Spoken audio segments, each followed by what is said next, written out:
Hello, hello, hello. Welcome to MIT App Inventor. This lesson is going to be on procedures, which is just another word for things like functions or subroutines that you might be running in other programs. They're going to be really useful, and I hope that you will find them used in your programs. So let's get started. Why do we need procedures? Well, have you ever found yourself looking at MIT App Inventor and wondering, where can I find this block I need? A lot of the times you might just be sitting there scratching your head, and you might not realize that that block doesn't exist. Well, this is where procedures come in, because we can actually make our own functions with this. So if you have a block that doesn't exist, well, you can now make that with a procedure, and that way you don't have to type that code in every time you need it. It's going to allow us to do a lot more versatile programming, so we can do more complicated things, as we'll see with the last example we do today, where we actually calculate the distance between points with GPS coordinates. Also, it's going to stop us from copy-pasting our blocks and eliminate the redundancy of our programs. So you can stop copy-pastaing and start doing more coding. This is also going to help with your debugging, because if you just copy-paste everything, you're going to have the same error in everything you copy-pasted. Now, with one procedure, you can just go back and fix that procedure rather than everything that you copied errantly. So let's go ahead and take a look at how we actually use or do procedures. So the first thing you need to do is define what the procedure will do. Number two, call them inside of an event handler. Those are the two steps. Procedures are super simple. What's inside of each procedure is going to be much more complicated, but procedures themselves are very simple in essence. So there's like 3 blocks you're going to need, depending on what type of procedure you're building. If it is just a procedure that's going to do something, you will use the toProcedure do block. And then there's another one if you want to get a variable or result out. And then, of course, you will have to call that procedure in an event handler. Otherwise, it won't actually do anything. If you never call it, it will never give you anything. So let's take a look at the 2 types of procedures. The first type is a procedure that just runs code. So for an example, say that you had 2 items in a list. Maybe there were 2 comments that you wanted to combine into a comment paragraph. So you're going to initialize a global combined text, which is going to start off as blank. And I defined a procedure here that is just going to run this code in here. It's not actually going to give me anything. It's just going to run it, and it's going to change the value of my combined text to the list item at index 1 and list item at list 2 combined together, and so combined text will actually be the combination of both items in that list. Then down here, I just called that procedure in when the button is clicked, and then I set my label to that actual global variable that the procedure changes. So remember, you'll actually have to be changing a global variable in these procedures that just run code. Otherwise, you won't be getting a value out. If you want a value out every time you run the code, you're going to, well, need to use a procedure that returns a value, which is another type of procedure. For this example, I went ahead and made a procedure that generates a random color. This one might become of interest to a lot of you. It just generates a random color based off of RGB colors. So red, green, and blue are the 3 integer values here. And it makes a random color by making random integers for each of those values. And then I went ahead and called that procedure down here. I say set button1 background color to call random color, which in this case is going to give us those RGB values in a random order, or a random integers of each of those values. So these are 2 different types of procedures.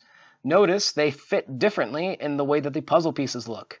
With these, the procedures that don't return values, they just run, they have these little downward puzzle pieces, whereas with the procedures that return values, they have these sideways puzzle pieces. Those are the differences, right? This one's going to give us a value so we can use it in other methods, and this one's actually going to be a standalone and we can only use it by itself. So keep that in mind when you're defining procedures. Now, I want to look at a more complicated example though. So let's think about finding the distance between 2 GPS coordinates. Now, if we want to look at a big global view here, we can look at it as a point on a globe where we have 2 points. One is at one certain latitude and longitude, and the other is at another certain latitude and longitude.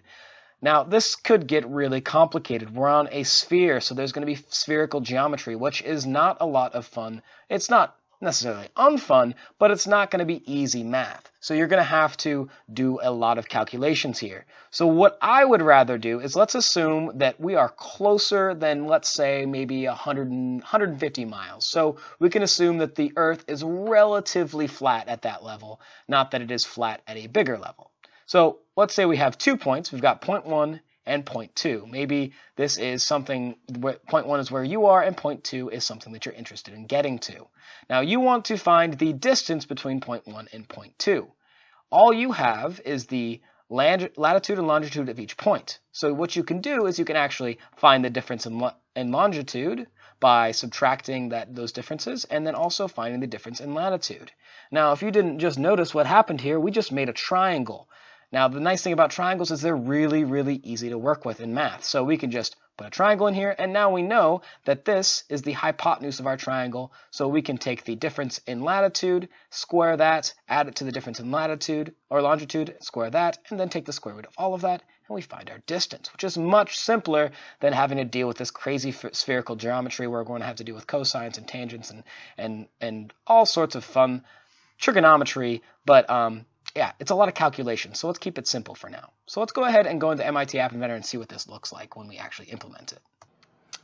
All right, so here we are in MIT App Inventor. Just want to point a couple things out in the front end. We have our distance between label, which below it will be where I place the actual distance. Then time to walk, bike, and drive, which you guys will be doing in class.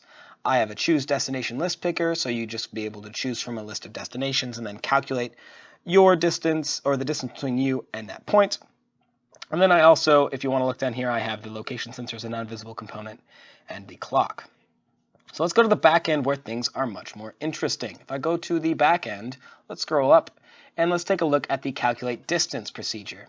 Now the first thing I want you to notice is that there are 4 things here. Now how did I get those things here? Now these are known as inputs into our procedure.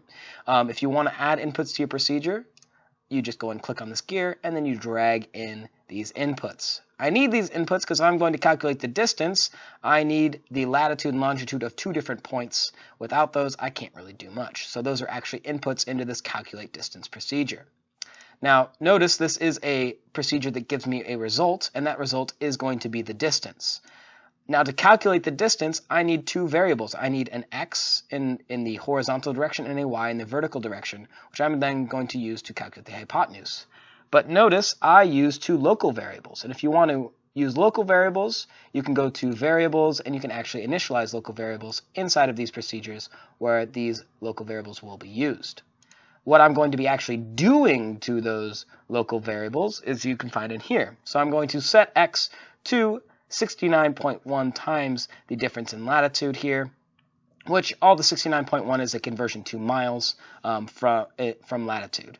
Then I'm going to set y to 53 times the difference in longitude, which this 53, why is it different, you might ask? That is due to the trigonometry. That's the way it works out from spherical geometry.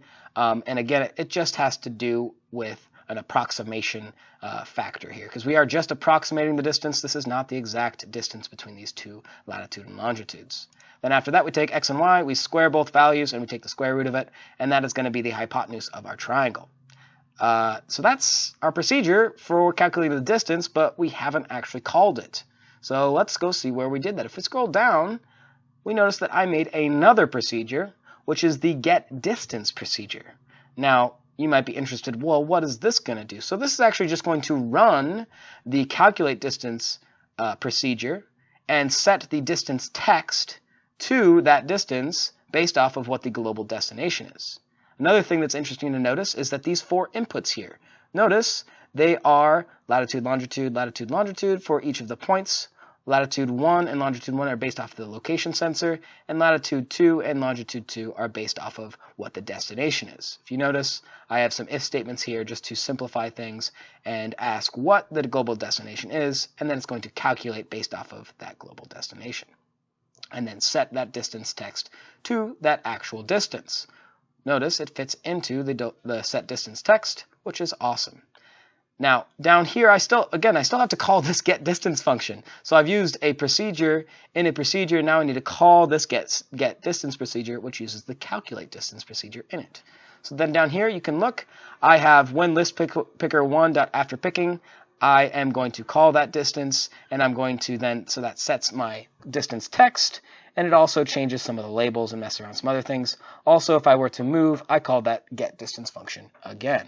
So that is our getDistance function, our calculating the distance procedures. It's semi-complicated, but it's not that complicated. You can see why I actually defined a function for this, because if I had to put this in here, that would get real messy real quick. So this is, again, a reason why you might want to do that, is because it makes things simpler, and you can always then just troubleshoot this area rather than this area for each of them. And again, that just eliminates that redundancy and makes debugging way easier. So let's go ahead and summarize what we talked about today. So what did we learn today? Today we learned why we need procedures and when to use them. Again, you can use procedures to define code blocks that you don't have, or just to eliminate redundant code that you might keep copy pasting time and time again, so that you don't have to keep doing that. We also looked at defining and calling user procedures, which are, again, really easy. You just are going to say what the procedure name is, and you're going to define what it does, and then you're going to call it. We looked at two different types of procedures, which were procedures that just do something and procedures that return a value. But both of those types of procedures can actually use parameters or inputs inside of those procedures, like when we did the getDistance procedure, which then took two distances, or two latitude and longitudes, and calculated the distance between them, and actually then returned that value. So this is what we covered today. It seems like a lot, but once you get used to it, it's gonna get a lot easier, and you're gonna see why procedures are used all the time. So, all right, happy programming.